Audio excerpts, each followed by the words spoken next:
that we all found it extremely difficult to find a flight out safely to Tokyo, but even more difficult yet was to find a flight that was secure and safe on the way home.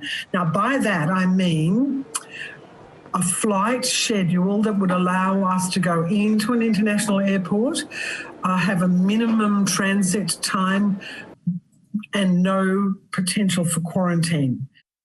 So, Margaret, was it just the expenses and having to quarantine, or were there other issues in play as well? We had other organisational issues of simple things like our uniforms hadn't arrived, just very, very complex issues. Because we've had no COVID here, none of our team had ever worn a mask. Two of them are not extremely well educated, and to the thought of them being caught in rooms, not able to access social media, not able to use Facebook and so on. It was also a mental health and well-being issue for us as well. The athletes. With athletes in the village, and then actually maybe quarantine 2 weeks in Australia or New Caledonia or Singapore, and then, of course, a further 2 weeks here.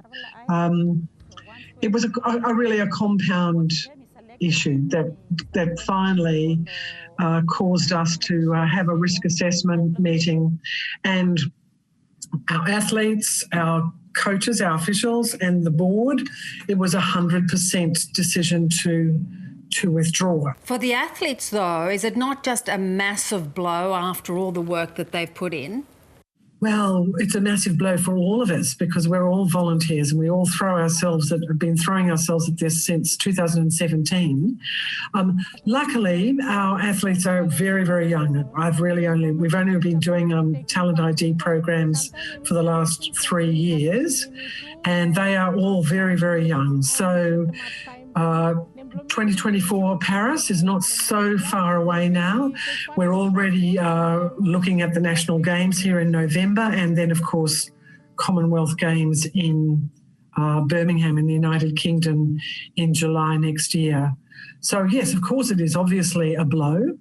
But I know Australia is facing a similar problem with social media, and some of the stories coming out on social media are quite ridiculous, but our athletes had been listening to that, and so I think they were quite concerned, and a coach, quite concerned about the threat of COVID-19 and in particular the Delta variant. So how much of a benefit, though, has it been for them to at least begin this journey? Oh, enormous, just enormous. So here in Vanuatu, we call people with an impairment the hidden people. Very often they don't go to school. Their families are incredibly ashamed of their disability. It goes into the witchcraft, taboo, curse area. And even the census doesn't, up to now, hasn't captured how many people are living with an impairment in Vanuatu. So we've been able to use the amazing success of our para-athletes as change champions to try to change the views of Vanuatu in regards to having a disability. Our athletes are internationally competitive. Ken Kahu, who had pre-qualified on merit, the first para-athlete from Vanuatu to pre-qualify for the Paralympic Games ever, very definitely a podium contender with his results. So the game isn't over. I think, we've still got other opportunities in the future. And do you think the Australian government could have helped a little bit more with the athletes and their expenses to allow them to go? I think just a blunt answer, no. It wasn't really the issue of how much money we had in the end. I think I could have gone, if I felt more confident about the risks, I would have been able to go to the Australian High Commission here, who've always been amazingly supportive, and also to the corporate world here for additional sponsorship and support.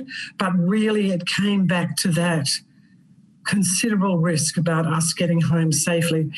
Well, great to talk, and let's hope they get back into competition really soon. Thanks, Margaret. Okay, thank you very much, Bev.